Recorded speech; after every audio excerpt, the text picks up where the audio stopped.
Dewa Obat Terkuat, Bab 413.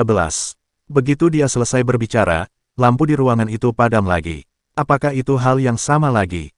Liu Feifan tampak jauh lebih tenang kali ini, dia tahu bahwa orang yang datang itu tidak sederhana. Tapi kali ini, Lin Yi berinisiatif untuk mengajarinya. Lin Yi tidak membuka pintu, tapi perlahan berdiri dan berjalan menuju jendela. Tidak ada langkah kaki di luar pintu, tapi ada sedikit suara gemerisik di luar jendela. Liu Feifan menahan napas dan berkonsentrasi. Dia bisa mendengar suara sekecil apapun di udara. Sepertinya ada sesuatu di luar jendela, tergeletak tak bergerak. Wow, Lin Yi tiba-tiba membuka tirai, tapi tidak ada apa-apa. Apakah dia melakukan kesalahan? Liu Feifan ingin bertanya, tetapi dia tahu bahwa jika dia tidak dapat bersuara saat ini, mustahil bagi Lin Yi untuk membuat penilaian yang salah. Dia melihat Lin Yi berbalik dan hendak berjalan menuju jendela lain. Tiba-tiba, kaca di belakangnya tiba-tiba meledak. Ledakan, lalu, ada bayangan, yang muncul dari luar dengan kecepatan yang mengkhawatirkan. Ini sebenarnya lantai 8, punggung Lin Yi menghadap ke arahnya. Liu Feifan terkejut, dia tidak pernah menyangka pihak lain akan menggunakan metode ini untuk menyerang di timur dan barat. Jika itu dia, mustahil baginya untuk bereaksi.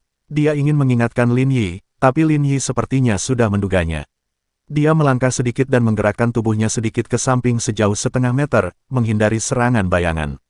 Sangat cepat, kecepatan reaksi seperti itu tidak dapat dicapai oleh manusia. Belum lagi Liu Feifan, bahkan Yingzuo tidak menyangka Lin Yi bisa bereaksi terhadap serangan secepat itu. Mendengus, Yingzuo memutar tubuhnya dan menghilang seketika, seolah-olah dia menjadi tidak terlihat dan tidak terlihat lagi. Liu Feifan sangat ketakutan hingga dia berkeringat. Dia membuka mulutnya, tapi tidak berani mengeluarkan suara. Dia menatap Lin Yi dalam kegelapan dan berjalan perlahan. Tampaknya hanya Lin Yi dan dia adalah dua orang di ruangan itu.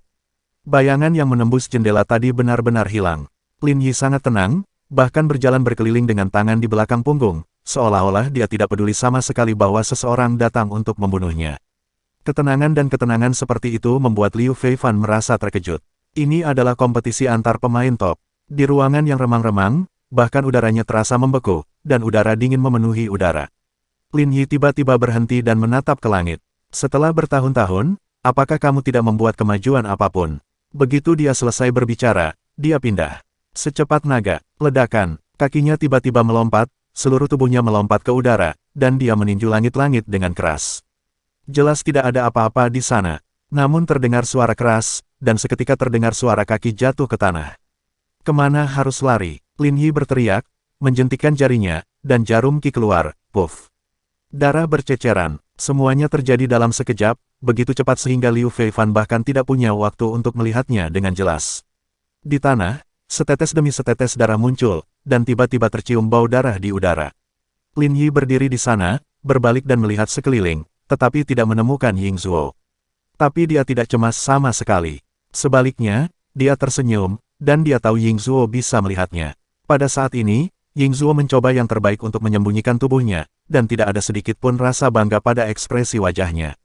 Dia bahkan sedikit ketakutan. Melalui celah tersebut, dia melihat Lin Yi, dan melihat bahwa pria menakutkan ini dengan mudah menemukan lokasi di mana dia bersembunyi terakhir kali, dan hampir mematahkan tulang dada dengan pukulan mengerikan itu.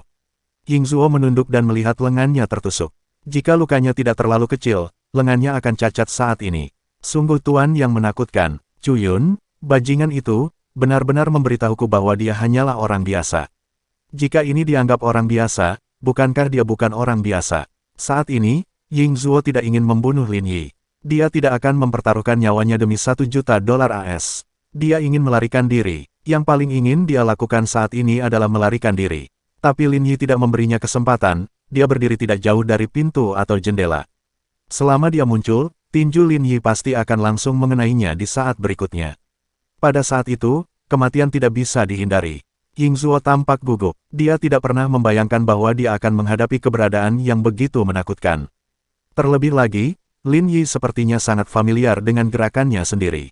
Dia menarik napas, menyesuaikan kondisinya, dan melihat melalui celah itu lagi. Perasaan kesemutan di kulit kepala langsung muncul di hati saya. Dia terganggu, dan harga dari gangguan, ledakan, lemari pakaiannya langsung meledak. Tanpa pikir panjang, Yingzuo menerbangkan beberapa jarum perak dari lengan bajunya, tetapi jarum itu terlempar ke tanah di udara. Dia tidak berani menoleh ke belakang, mengetahui bahwa dia tidak punya waktu, jadi dia segera bergegas menuju Liu Feifan yang sedang duduk di sana. Mati, Ying Zuo meraung marah, memperlihatkan tubuhnya, mengubah telapak tangannya menjadi cakar, dan meraih Liu Feifan dengan ganas. Selama dia bisa menangkap Liu Feifan, dia bisa menyandera-sandera, atau setidaknya membiarkan dirinya melarikan diri. Melangkah, 2 langkah, 3 langkah, tiba, Ying Zuo menyeringai di sudut mulutnya, dan akhirnya membiarkannya melarikan diri. Telapak tangannya hampir menyentuh leher Liu Feifan, tapi Liu Feifan tiba-tiba menoleh, itu bukan dia, tapi Lin Yi. Bagaimana bisa? Ying Zuo merasa kepalanya akan meledak. Dia dapat melihat dengan jelas bahwa orang yang duduk di sini adalah Liu Feifan. Dia tidak repot-repot menoleh untuk memastikan, seluruh punggungnya sudah dingin, dan dia tiba-tiba memutar kakinya untuk melarikan diri, tetapi tiba-tiba, anggota tubuhnya lemah. Klik, tangan Lin Yi telah mencekik lehernya. Berlari, di telinganya, suara Lin Yi terdengar, dan matanya yang cerah sepertinya telah melihat segala sesuatu tentang dia. Siapa kamu? Ying Zuo meronta dan ingin mengangkat tangannya, namun saat berikutnya, tulang lengannya retak dan dipatahkan oleh Lin Yi. Dia terangkat, kakinya tergantung di udara, dan dia kehilangan kemampuan untuk melepaskan diri. Bentak, lampu menyala, baru kemudian Ying Zuo melihat Liu Feifan bersandar di pintu, tidak bergerak. Dia jelas ketakutan dan tidak menyadari apa yang terjadi. Kapan dia pergi ke sana? Ying Zuo berpikir dalam hati. Dia tidak tahu, bahkan Liu Feifan sendiri pun tidak tahu. Tidak peduli siapa aku, yang penting adalah kamu, dan kamu akan mati. Mata Lin Yi berkilat dengan rasa jijik, yang paling aku benci adalah kalian orang Jepang. Kamu, wajah Ying Zuo memerah, napasnya berangsur-angsur menjadi cepat, dan tubuhnya gemetar tanpa sadar, tahukah kamu? Siapa aku? Jika kamu berani membunuhku, kamu telah menyinggung organisasi bayangan kami. Aku tahu, Lin Yi berkata dengan ringan, organisasi bayangan. Dia tiba-tiba tersenyum, tapi itu dipenuhi dengan niat membunuh yang gila. Saya tidak tahu berapa banyak orang setingkat Anda yang terbunuh. Lin Yi menggelengkan kepalanya, saya tidak bisa menghitung. Mendengar ini, seluruh tubuh Ying Zuo tiba-tiba bergetar, menatap mata Lin Yi dengan ngeri. Kamu adalah, bab 414. Dia bahkan tidak bisa bicara. Orang itu orang itu. Ada pepatah di organisasinya bahwa jika Anda bertemu orang itu, Anda bisa langsung melarikan diri. Organisasi tidak akan pernah mengambil tanggung jawab apapun. Itu karena, di tangan orang itu, terlalu banyak orang dari organisasinya yang mati, dan ada beberapa dari mereka, semuanya adalah Master Top. Seluruh tubuh Ying Zuo mati rasa, tangan dan kakinya lemah, dan seluruh tubuhnya basah oleh keringat dingin. Dia tidak pernah membayangkan bahwa dia akan datang untuk membunuh keberadaan menakutkan itu. Belum lagi dia, bahkan para ahli top dalam organisasi, ketika mereka melihat Lin Yi, reaksi pertama mereka adalah melarikan diri daripada mati sia-sia. Ying Zuo membuka mulutnya dan tidak bisa berkata-kata. Ketakutan di matanya datang dari lubuk hatinya dan tidak bisa ditekan sama sekali. Tidak heran Lin Yi dengan mudah mengetahui gerakannya sendiri dan memecahkannya dengan mudah. Jika dia ingin bunuh diri, itu mungkin lebih mudah daripada memukul nyamuk sampai mati. Sepertinya aku berkata, Lin Yi menatap Ying Zuo, orang-orang dari organisasi bayangan Anda tidak diizinkan memasuki negara kami. Tampaknya pemimpin Anda tidak mendengarkan. Tidak, Ying Zuo dengan cepat menjelaskan, ini adalah perilaku pribadi saya dan tidak ada hubungannya dengan organisasi. Bahkan jika dia meninggal, jika organisasinya terlibat, semuanya akan benar-benar berakhir. Dia menggelengkan kepalanya dengan cepat, saya datang ke sini sendirian, dan organisasi tidak mengetahuinya. Mohon bersabar dan jangan menimbulkan masalah bagi organisasi kami. Lin Yi menyipitkan matanya. Ku bilang, jika ada yang datang, aku akan bunuh satu. Kata-kata Lin Yi membuat Ying Zuo merasa seperti jatuh ke dalam gudang es, seluruh tubuhnya menjadi dingin. Jika memang ada dewa pembunuh di dunia ini, pasti Lin Yi di depannya. Sebelum Ying Zuo sempat bereaksi, dia hanya merasakan sedikit sengatan di dahinya, dan tak lama kemudian kesadarannya berangsur-angsur menjadi kabur. Cahaya di matanya perlahan menghilang. Dia tidak pernah berpikir sampai kematiannya bahwa keserakahan dapat membunuh orang, dan dia mempertaruhkan nyawanya demi uang. Berdenyut, Ying Zuo terjatuh, matanya terbuka, pupil matanya membesar sepenuhnya. Hanya ada sedikit bau darah di ruangan itu. Liu Feifan menarik napas dalam-dalam, sadar kembali, dan melirik ke arah Ying Zuo. Jika dia menghadapi tuan seperti itu sendirian, dia pasti akan menjadi orang yang jatuh ke tanah dan mati saat ini. Tapi di depan Lin Yi, meski dia sekuat Ying Zuo, dia masih belum cukup baik. Kekuatan Lin Yi tidak berdasar dan sepertinya tidak memiliki batas. Tidak peduli master macam apa yang muncul, dia akan rentan terhadap Lin Yi. Apakah dia orang timur? Liu Feifan bertanya. Karena alasan keluarga, dia juga tidak pernah memiliki kesan yang baik terhadap orang Jepang. Yah, orang-orang dari organisasi bayangan timur telah melakukan banyak hal yang memalukan. Lin Yi tidak ingin berkata terlalu banyak, tetapi hanya menoleh ke arah Liu Feifan. Lain kali, kamu harus membersihkan sampah semacam ini. Ya, Liu Feifan berteriak. Dia tahu bahwa Lin Yi akan memberinya kesempatan lagi dan lagi, tetapi dia tidak akan pernah membiarkan dirinya tumbuh dewasa. Setiap kesempatan sangat berharga dan dia harus menghargainya. Tindakan Lin Yi barusan terpatri dalam benaknya. Bahkan jika dia tidak bisa melihat setiap gerakan dengan jelas, dia tidak akan pernah melupakan momentum dalam hidupnya. Setelah membuang tubuh Yingzuo, Lin Yi membawa pergi Liu Feifan. Kelas untuk Liu Feifan telah usai, dan beberapa hal yang perlu diselesaikan harus diselesaikan. Lin Yi punya banyak prinsip, yang terpenting adalah melihat suasana hati Anda. Dia telah memberi Chu Yun 3 kesempatan, tetapi Chu Yun gagal. Dia belum bisa memberikan kejutan apapun padanya 3 kali, dan dia tidak ingin berurusan dengan Chu Yun lagi. Keduanya sedang duduk di dalam mobil. Lin Yi mengeluarkan ponsel yang diambil dari si pembunuh dan menghubungi satu-satunya nomor kontak di buku alamat. Pada saat yang sama, Chu Yun berada di villa pribadinya, menunggu kabar. Dia tidak menganggapnya terlalu serius.